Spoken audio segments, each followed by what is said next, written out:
turn up the game a little bit. We'll try that. Drink Pepsi-Cola. How can they resist that? Here's another one. This one always is good. How'd you like that? The forest fire got him. In spite of Smokey the Bear and everything, he went right down the drain there. Did you hear that? Listen. It's coming closer. Help! Now, how about that? You do that, you see, you burn that for about 10 seconds. Everybody jumps and says, oh, great Scott, what's happening on the radio? They all leap to the radio, and then you hit them. Eat Wheatina. That's it. I'll tell you, though, there's a lot of things to be said in favor of direct action. And, speaking of direct action, I was walking down the street the other day. I just have to tell you that New York is a very special world. And for those of you who are living outside of New York, you do not know the combative aggressiveness of the people who live in this jungle, exist in this jungle, and make it work. I mean, make the jungle work for them, instead of they themselves working for the jungle, which is a very different problem. I'm walking along 6th Avenue, and there's a whole bunch of little, this little crummy section, all little crummy stores, little bitty stores all jammed together up and down, right off the 40s here. There's between 40th and about 50th Street, there's a bunch of little stores, little bitty stores, little barber shops where it says 40-cent barbers and all that stuff, and places where they sell used magazines. Can you imagine a guy buying a used magazine, Tony? Somehow that has a certain pathetic... Depends on the magazine. Some of the used magazines they've got down there a while. They have the whole racks of them, You don't think they were ever printed. They started out used. That's true. They're wild. You can't imagine them being sold on newsstands. But here they've got these little joints all along up and down there. And I'm walking in this great crowd, this throng of guys eating knishes and guys stuffing hot dogs in their faces and pizza pies and guys going in and out of these joints with the used magazine. There's even one shop down there that specializes in whoopee cushions. That's always a big special. And they have a summer clearance sale, it says. Summer clearance sale. And a big red sign says summer clearance sale, getting ready for the new fall merchandise. It's coming in. And there in the middle window is their summer clearance sale. They've got these little plastic things, that look like the dog threw up on the rug. You can get all those. A big summer clearance. They're clearing all this stuff off for the summer. Will you see our new fall line coming in? Sneezing powder, whoopee stuff, all the whole scene. So I'm walking past there in the middle of this wild scene, and there in the middle of it all, my eye is caught by an angry red sign. Angry, I mean angry. Little angry letters. And it wasn't the kind of sign that's a big sign. It says sale, this kind of stuff. It was an angry little sign. Boy, it was angry. Could you see somebody had taken one of these little red stencil type things that you print signs with, and that you can just see him printing it out. Boom, boom, boom, boom. That'll show them. Boom, boom, boom. That son of a gun. Boom, boom, boom. That kind of stuff. So he's pounding out the sign, and here's what the sign says. It says, in spite of what you might have heard, in spite of the talk to the contrary, this store is not connected with any other chiseler on this block that claims he is connected with this store. We are connected with no other chiseler on this block. No other chiseler. Yeah, that's it. Oh, what a ball game we're playing. This store is not connected with any other chiseler. And I walked along and I says, well, somehow I could see the whole drama unfolding. One chiseler is claiming that he's connected with another chiseler down the street, and the first chiseler is very mad because he's established a whole reputation as a chiseler, and he is proud of it, and he stands alone on his chiselership. I am connected with no other chiseler on this block.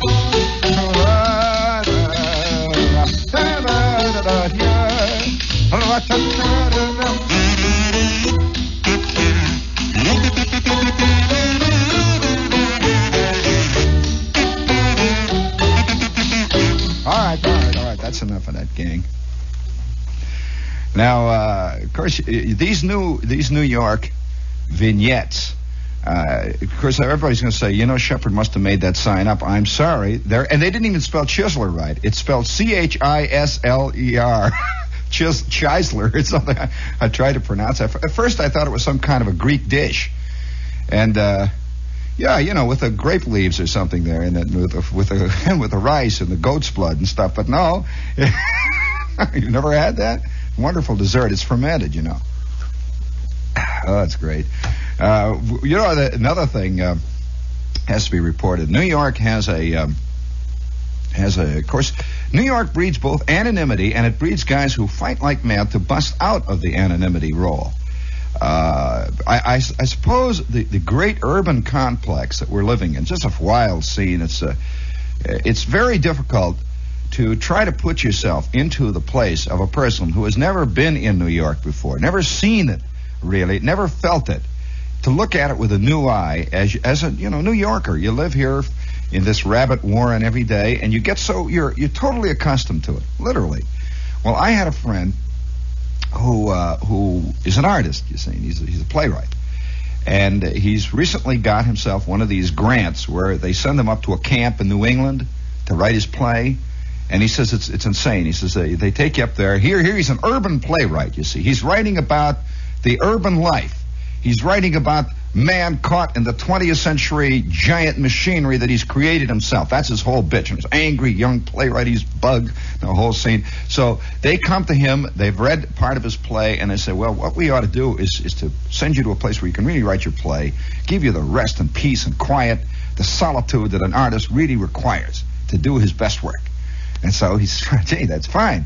Well, okay, we're going to send you up to this camp up in New England, this traditional ancient camp up there. You're going to get a Rockefeller grant. You're going to get the Pulitzer Prize, the whole scene, and you're going to go up there in a log cabin in the rustic surroundings where you can contemplate your navel in solitude. You can be one with Thoreau and the ages. Well, here he is. He's this angry, hard-hitting urban playwright. His hair is always mussed and there's bags under his eyes all the time, and he's got old tennis shoes on, and he sweats and he's angry. So he winds up in this place. You see, in about the first 3 or 4 days, they put him into a place with this double bunks, nobody in the cabin at all, and he has little kerosene lamps, and the breezes are blowing through, and the birds are singing out there, and the lake is lapping at the shores right outside of his cabin. You can hear the rowboats banging against the dock, and he is sitting there, and in front of him is a sheet of paper and a pencil, and he's trying to have the muse come out of the gopher holes around there to touch him with the golden wand of creativity and the burning fire of the human spirit. Well, he's sitting there on his thing, waiting for it to happen, and he's beginning to get mad. He's shadow boxing all around his little cabin. He's running around, and he's telling me the truth. He says he's running to the window, and he's opening it, closing it, and then he closes it again, opens it again. He runs to the door and opens it up, lets the breeze in, then closes it and keeps the breeze out. Then the birds start singing. Oh, shut up, birds! And then for a couple of minutes, shut up, birds! All right, you birds! He's throwing shoes up at the birds. Then he sits down again and he waits. He's got his piece of paper there and he's got his pencil out waiting for the muse. Nothing. Then he hears the rowboat. Shut up, rowboat! Will you close them rowboats off? Turn them off, something. He waits and then plop, plop, plop, plop. The water's going. You know how water goes. It just goes. It goes night and day, plop, plop. It doesn't care whether you sleep or not. The water's going plop, plop, plop, plop out there. It's lapping up against the dock, plop, plop, plop. Will you shut the water off, you bum? He's hollering at a little kid down there walking around, with an inch or two around him. He says, shut the water off. Plop, plop, plop, plop. So it's the urban playwright, you see. He is beginning to blame nature on man. He literally is blaming the birds on the guy in the next cabin. He is beginning to blame the lake on the guys that are walking around with the striped bathing suits down there, Well, he sat there for 5 days going out of his SKUL, out of his skull. And I said, what's the matter? What was wrong? What was wrong? I said, was it the birds that was doing it? Was it the clouds? Was it the blue sky? He said, no, I couldn't find the enemy. I couldn't find what to get mad at and write my play. Well, to make the story short, he came back to East 7th Street in the middle of the sweltering heat and the yelling and screaming, guys throwing rocks through his windows, fist fights up and down the stairs, they could hear him screaming and throwing beer cans into the air shaft, and now he is happily writing away once again. He is in touch with the muse. All together, gang, bring it up. So don't tell me you don't like this sweat and steam, this fist-fighting, yelling city. I mean, it's right there, and you're a part of it. You're as much a part of it, believe me, as those butts, those cigar butts and those beer cans squashed into nothingness on 6th Avenue. And that sign that says, I am not connected with any other chiseler in spite of all the talk. I am not connected with any other chiseler on this street.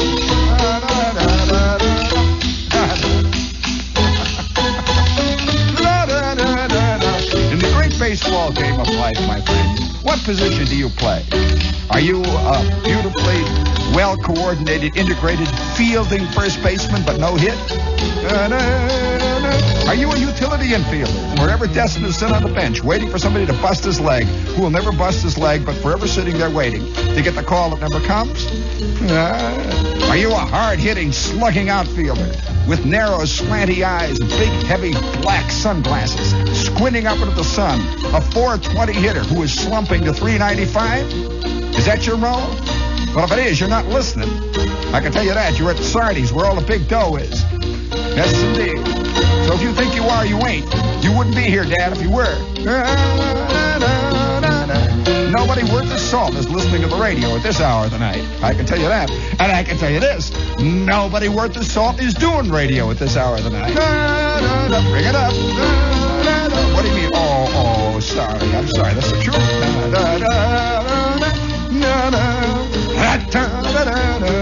Bring it down there. Speaking of saltness. The saltless. This is WOR AM at FM New Yorkie. And, we're here. WOR AFM and FM New Yorkie. Do you have the thing in there? All right, belt it.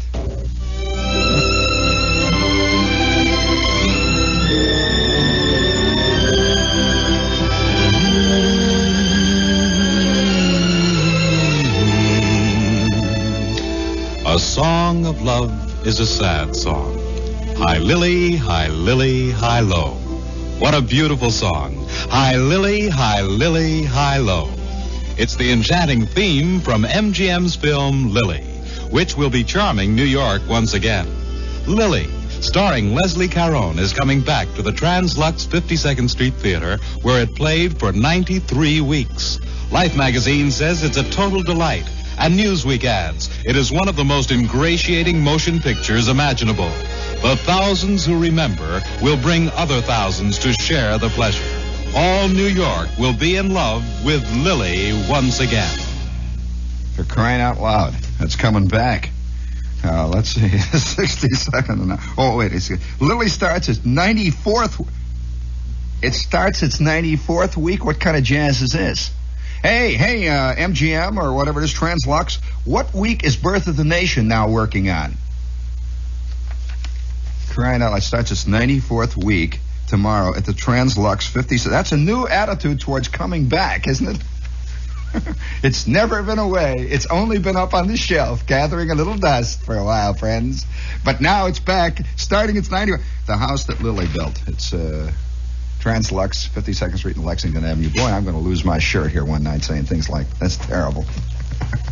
I love that. I really, though, that there is the true ad man's attitude, all in full blossom. And I'm not making any comment on the picture Lily, which is a fine picture, by the way. I'm making no comment. But isn't it interesting that the picture has been away? How long has it been gone? Has not played here for over 150 years. And you know, here it is. They bring it back. And it played 93 weeks when it first was around, which was about 10 years ago. And now it's starting its 94th week. It's never been away. It's been in our hearts all along. Well, wait till Buggy Whips come back, fellas. Starting their 10,423rd year. Oh, man. You know, speaking of, since we might as well face head on this problem of being involved in the great anonymous city, which we are, of course. We're it's funny how many people will write to me, and they'll write from places like Bathhouse, Maine. Oh yeah, they'll like Dismal Seepage, Ohio. All kinds of places they'll write to you from, and these are guys who were, you know, New Yorkers and stuff. They've been making the scene here for years, and all of a sudden they've finally achieved the very thing that they've wanted. That little chicken farm just outside of Elyria, Ohio. You know, that little rotten, crummy pest house that they've always wanted to live in. They have finally made the plunge, and now they're living, or else, one guy wrote me a great letter. He says, for all of my life, he says, I've been wanting to open a little roadside restaurant and bookshop and kind of a souvenir place. And so now here he is. He's festering on the side of some old decrepit turnpike way up in New Hampshire. He finally made it, you see. And he finds that his lifelong dream is something that he hates worse than life itself. He finally made it, and he can't admit it to anybody. He wrote me a letter, and he says, my wife is all the kids. He says, everybody's up here. He says, I've got grandmother. I got the whole scene going up here. And he says, for 20 years, I was telling him that I wanted to have this place up in New Hampshire. He says, I'm up here, and I'm going out of my skull. I'm breaking out. My skin is popping out. I got pimples all over. He says, it's terrible. He says, and I can't tell anybody how much I hate it. He said, you see, what am I going to do, Shep? Well, I don't know what. You know, what are you going to do when it turns out that your lifelong dream turns out to be a real Led Zeppelin? That your lifelong dream turns out to be a real dud. I have known guys that pursued chicks for 5 years, Tony. They finally got them, and it was like being married to an electric fan in heat. I'm telling you, I never saw anything like it. These poor guys chase these chicks, and all of a sudden, right into the machine he goes, and he's screaming and hollering. He's human coleslaw all over the floor, yelling, and and nobody's even bothering to put mayonnaise on him. And there he's all over screaming and hollering. And for years, a guy will not concede that the very thing that he's been aiming at all of his life turns out to be the one thing he shouldn't have had. The one thing that he should never have gotten. Oh, listen, I'll tell you, I knew a guy whose whole world was built on if he had money, it would work. I'll tell you the true story about this guy. If he had money, it would work. And he was always plotting. I would come into the radio station. He'd be plotting. He'd be sitting next to the water cooler, with notebooks on. He's writing stuff down. He's always working. He's always had a gimmick going. He was always starting a little ad agency in his basement, that kind of stuff. He was always saying, say, listen, if any of you fellas would like to invest in any life insurance, well, I've taken on a line of life. He was always working, always working. Well, one fatal night, a few years back, about 6 weeks before Christmas, in the cold, hard, bitten, whistling, screaming winds of winter, this guy thought of an idea. He was going to sell plastic banks on the radio. The kind that you put a nickel in, they light up, little jukebox banks. And I can remember his commercial went like this. Friends, have you ever envied those friends and neighbors of yours that seem to be able to save money and have fun doing it? Have you ever envied those friends of yours who have saved up for those trips to Bermuda, who have saved up to buy that wonderful new Pontiac Tempest? Have you envied those friends of yours, and yet you've never been able to save a cent of your own? Well, the little Roy Acuff Jukebox Bank may be just the very answer to your prayers. All you have to do is put a nickel into this little jukebox bank, and she plays and lights up just like a real jukebox, and you'll sit there all night long feeding nickels into it. And by the end of the week, you'll be able to take that trip to Bermuda. You must be absolutely satisfied, delighted, or your money back. Send your name and address to Little Roy Acuff Jukebox Bank in care of this station. Well, now, you'd think a nutty thing like that? You'd say, oh, come on, Shep, I'm telling you the truth. This guy somehow latched onto a line of Little Roy Acuff Jukebox Banks. Tony's looking with great interest here. He wants to know what happened. Well, let me tell you, he came down to the radio station. He's one of the announcers, you see. He came down to the radio station, and he talked to the manager about it. And this is a giant radio station that specialized in that kind of junk. They sold it all over the Western Hemisphere. They were selling everything. They were selling Roy Acuff, genuine, guaranteed, simulated plastic wallets.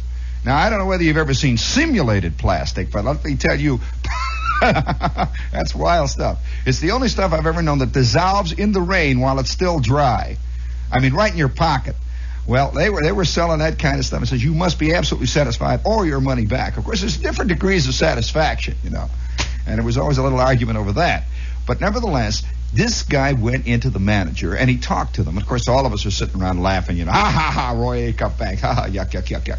Well, the manager somehow respected the light in this guy's eye, the maniacal light.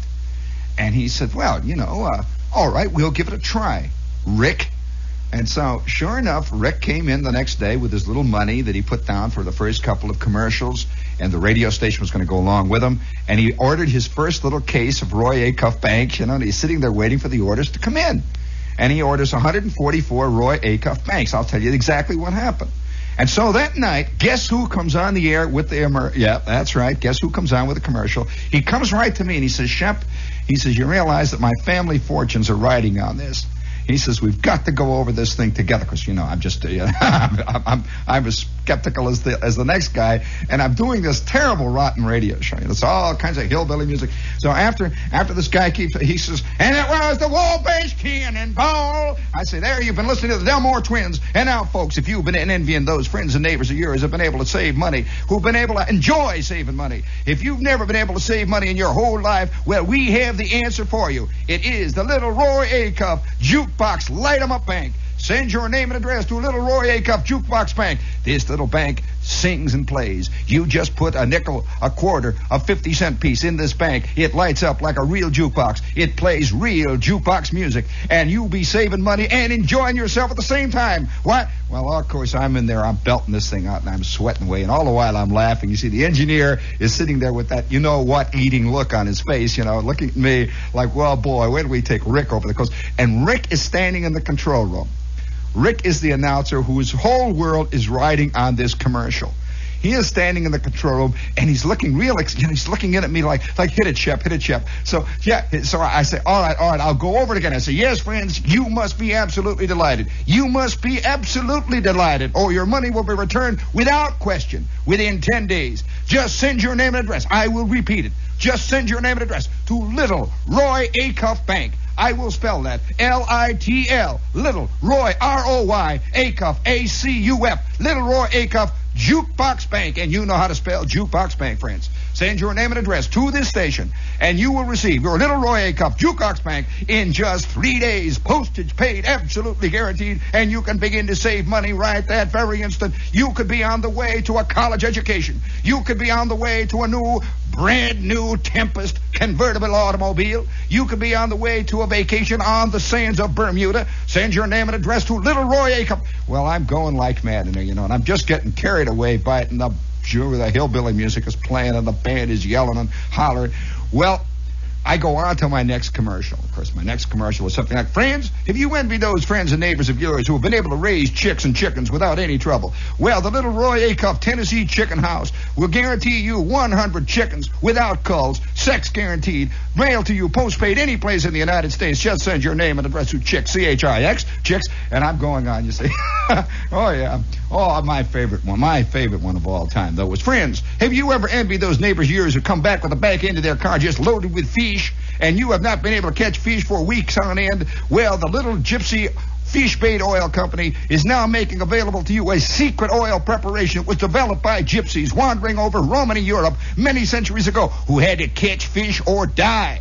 And this gypsy fish bait oil is guaranteed, friends, to be an absolute fish killer. And in many states, it's illegal if they find out you're using it. Just dip your worm into Little Gypsy Oil Fish Bait, and my George, those fish will be leaping into your boat. You'll have to be beating them off with an oar. Well, I love that one. You can see I could have turned a pretty dollar in this racket. Well, let me tell you what happened. We're all laughing. Everybody's walking around. We're all hitting each other. We go in the announcer's lounge. You ought to see the announcer's lounge of a hillbilly radio station. That is a sight to see. I'll tell you, you can smell it for blocks away. Well, of course, it's just hitting pretty close to home. There's two types of hillbillies. I'll tell you. There's the real one, and then there's the guy that has the boat out on Long Island, but has the same taste.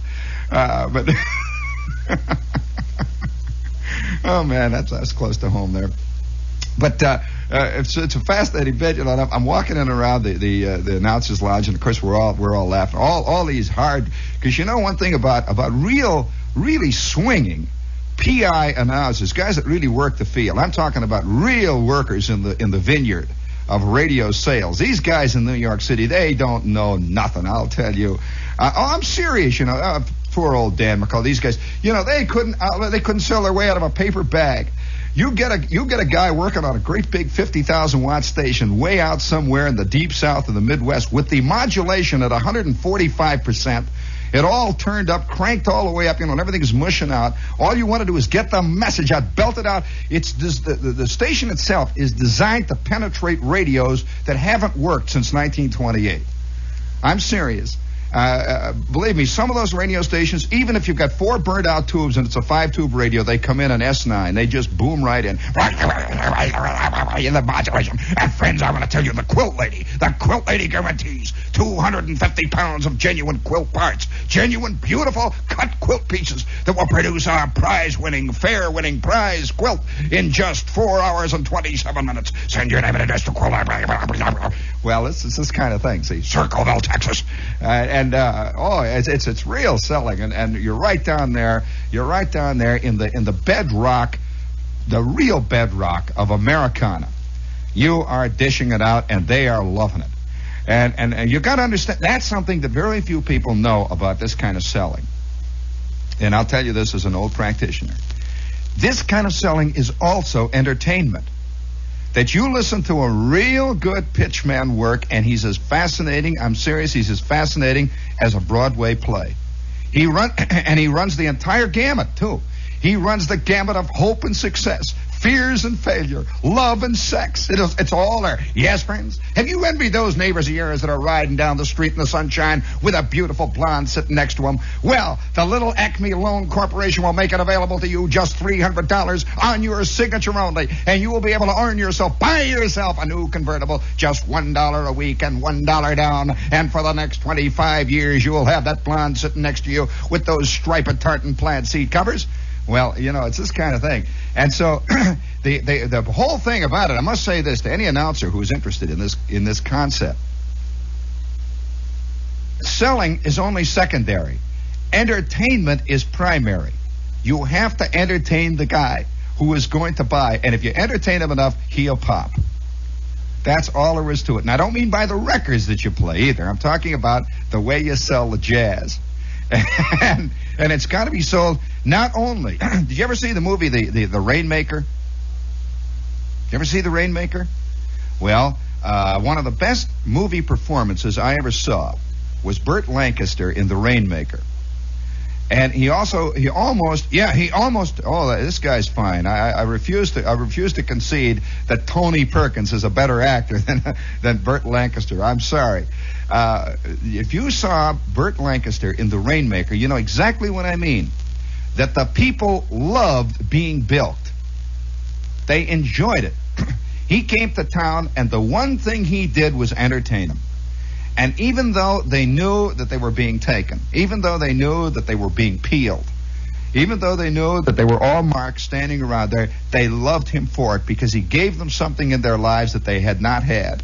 He came out there. Ladies and gentlemen, have you ever wondered about those great stretches of nature just out there on the other side of the hills? Have you ever wondered what it is that causes rain? Well, I can tell you right here, as I stand right before you, that by tomorrow night I can have that rain a-coming down from that sky. I can have those clouds a-forming up over there. Well, I mean, who cares if it rains after that?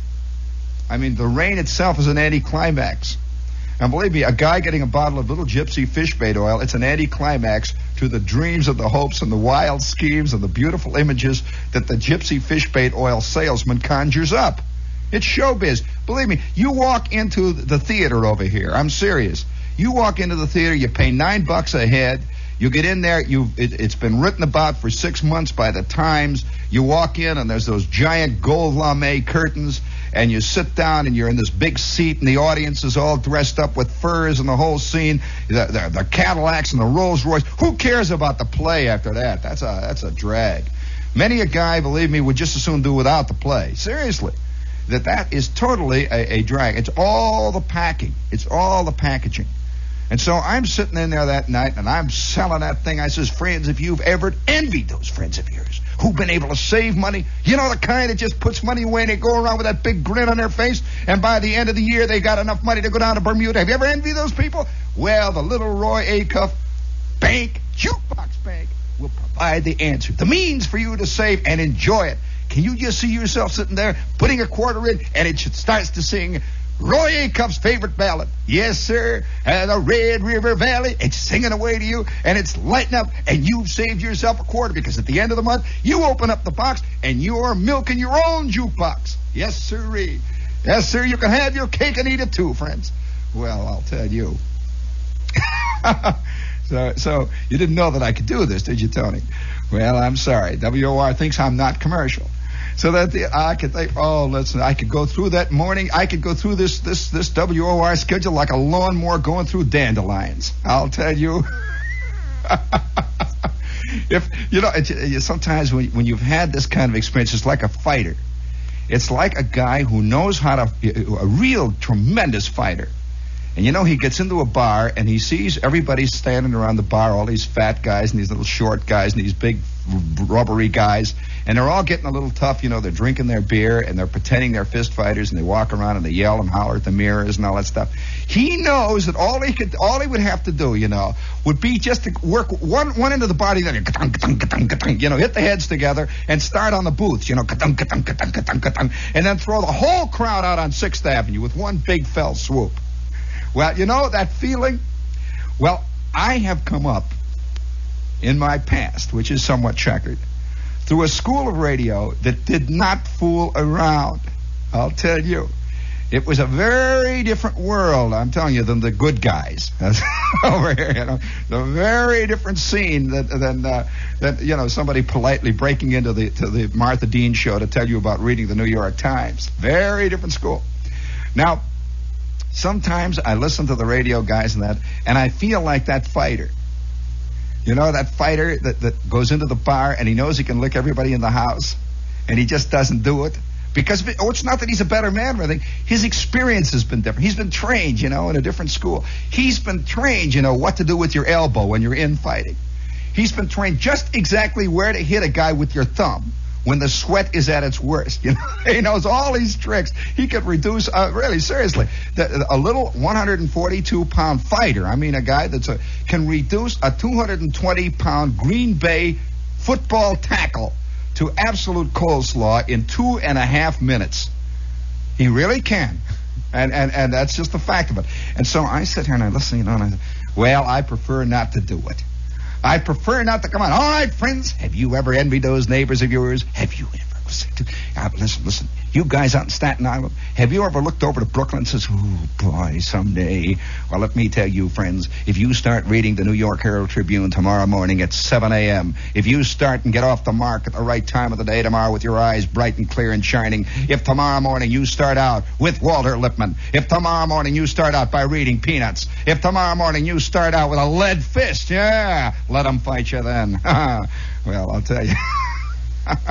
Well, it's a very different school of selling, you see, but oh boy, is it effective. And so I do this bit for the guys, and we're all standing around in the control room. We're all drifting back on you. Of course, you see, these stations are devoted only to one thing. Absolutely one thing, mail pull. Absolutely, there's nothing. Ratings, they never heard of ratings. What are the ratings? What do you mean? All they want to know is how many bags of dollars are in those gigantic mail sacks that come in every day. You know, I saw this radio station. This will curl your hair. I saw this radio station on one Monday night after a particularly wild Friday, Saturday, and Sunday weekend of pitching with a large number of new offers, you know, new gimmicks, new things, ballpoint pins that light up in the dark and play the rosary, all kinds of wild things. Oh, yeah. Oh, do you think I invented that one? I'm telling you the truth.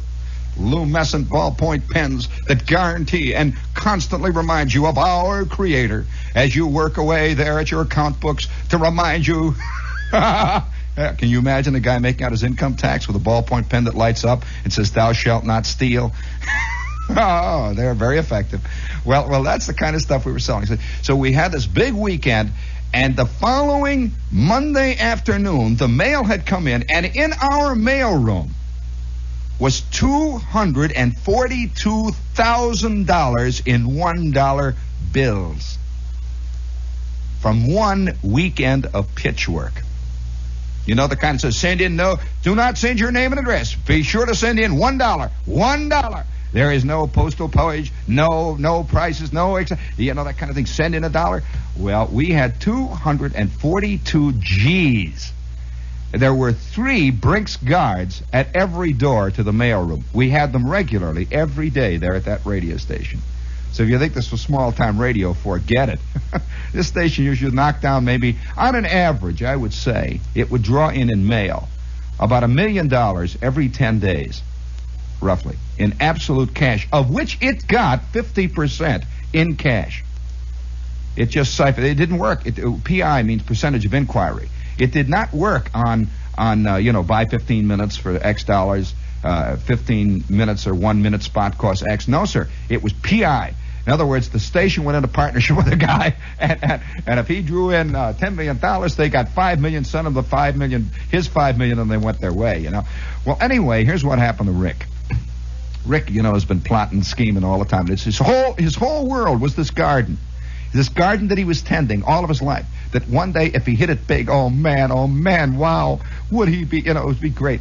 And so he's always working with his notebook, and he's always selling insurance, and he's always selling a used car. He used to come up and say, listen, fellas, if any of you need a watch, if any of you, there's nothing like a pitchman selling other pitchmen pitch junk. And that's one word, by the way, pitch junk. And we'd buy. That was what was so discouraging. Oh, yeah, he'd come in, he'd say, listen, fellas, any of you need a watch? I have here. And he'd reach down into his checkered vest pocket. I have here an Elgin Watch. Now, let me tell you this. I don't want to tell you exactly where this watch came from. I suppose you guys will understand this. There'd be 5 of us snapping at that thing like a smallmouth bass batting away at a Basserino. I'm telling you, all of it. Let me see it. I bought more cardboard Elgin watches than you ever could. Believe it or not, I'm serious. You know that gimmick. You get an Elgin watch case and you put a Mickey Mouse Works in it. That's what you do. And some nights when the sun is shining right or the moon is up right, you can see the little Mickey Mouse hands on it, with the little yellow mittens and the gloves and the little Mickey Mouse shoes and stuff. Yeah, and there it is. It says Elgin, 23 jewels. All 23 jewels are in a pawn shop 400 miles away. They ain't in your watch. And so, it's this kind of stuff. Well, so this big day arrived. I did his big pitch. I did the big thing. And, of course, the whole point is to wait till the next morning. And we're saying, boy, will Rick get it this time, man. Oh, man, he's going to learn this. This is a hard field of road. We're all hitting each other. And it got to be a gag. And we'd go down to the little gypsy diner, you see. We'd go down there and somebody'd say, hey, you got your jukebox bank with you? Listen, I'd like to buy a quarter from you. And somebody would reach down in his pocket and take out a jukebox. We all took to carrying them around, We'd take them into the joints and we'd put a quarter, doing, doing, doing, we'd go. They actually played. They played hillbilly songs. And you could have your choice of them, like Old Rattler, Red River Valley. You could have your choice of what your jukebox banks. And so the next day, I came in, and every announcer, this is the kind of thing that made you really, really be on the stick. Every announcer had just exactly the way, how they post the batting averages every day. They post the Yankee batting averages and the Met batting averages. Do you know that every day at noon, every announcer's announcement, his record, how much mail he pulled, was put out right there for all to see. And you would lead, you would jockey up, and boy, is it terrible to be on the bottom of a 5-man staff of pitchmen, and there it is, And every announcement is keyed, so they know, it's like, send your name and address to Department 1A. That means Old Shep, you see. Or Department 2B. That means Charlotte, and so on up and down the line. And so that day I came in, and I walked in, and there was the chick sitting there at the reception desk, and she says, congratulations. I said, what do you mean? She says, have you seen the chart? I came in at noon. I says, no, what do you mean the chart? I figured, gypsy fish bait oil finally broke through. So I go in there, and whose name is leading all the rest? Shepard drew 17,923 orders at $3.95 each for Roy Acuff Jukebox Banks. And Rick is on the floor unconscious. He's laying in there. He has 144 lousy little jukebox banks to send out, and he's got telephones going all over the country. Plastic plants are turning out jukebox banks everywhere. And the manager is taking him down to have a crab dinner. The whole thing, all of a sudden, he's a gigantic tycoon. He is no longer on the schedule. He is walking around wearing $7 shoes. He's a sensation, fantastic thing. Well, within 6 weeks, this guy was in more trouble than you could shake a stick at. He had union guys calling on him with blackjacks. He had people who mailed things. He had rapping guys working on the whole scene. He had tax men coming in and out. There were guys carrying violin cases that looked like they could have had something else in them. And